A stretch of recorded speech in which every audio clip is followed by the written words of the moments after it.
Angika recording studio, Rupauli, Purnia, Bihar.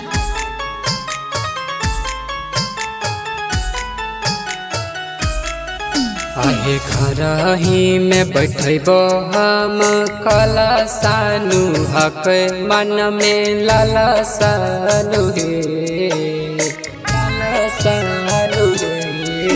आहे घर ही में बैठबो हम कला सानु हक मन में लाला सानु हे।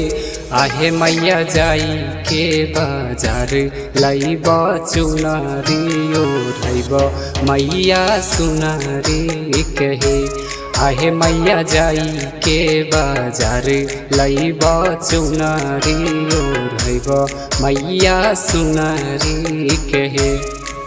आहे चल अइह मैया नु घरवा में सिर पे सवार हो के। आहे मैया जाई के बाजार लईब चुनरी ओढ़ब मैया सुनरी कहे। आहे मैया जाई के बाजार लईब चुनरी ओढ़ब मैया सुनरी कहे।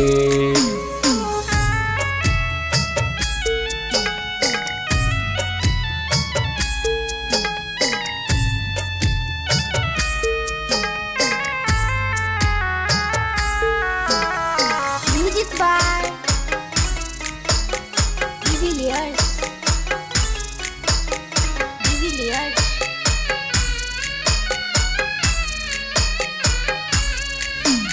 साल भर पे आब मैया नौमी के दिनामा सगरी सजल पंडल जगही रात दिनामा। साल भर पे आब मैया नौमी के दिनामा सगरी सजल पंडल जगही रात दिनामा जगही रात दिनामा।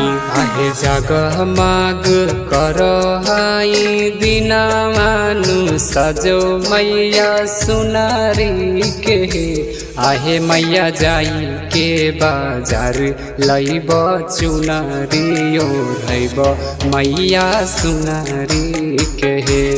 आहे मैया जाई के बाजार लईब चुनरी ओढ़ब मैया सुनरी कहे। Angika recording studio, Rupauli, Purnia, Bihar.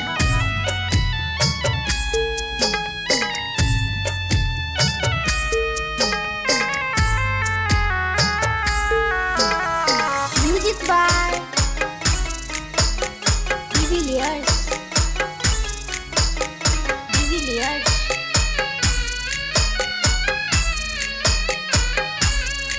अभिनंदन पर फिर दीही माई तू नजरवा रणबीर रोवो माई धई के अचरवा। अजय पर फिर दीही माई तू नजरवा नीतीशवो है रोवो माई धई के अचरवा धई के अचरवा। आहे नव दिन कलशा के बैठब हम मैया नु सुनरी कहे। आहे मैया जाई के बाजार लईब चुनरी ओढ़ब मैया सुनरी कहे। आहे मैया जाई के बाजार लईब चुनरी ओढ़ब मैया सुनरी कहे। Angika recording studio, Rupauli, Purnia, Bihar.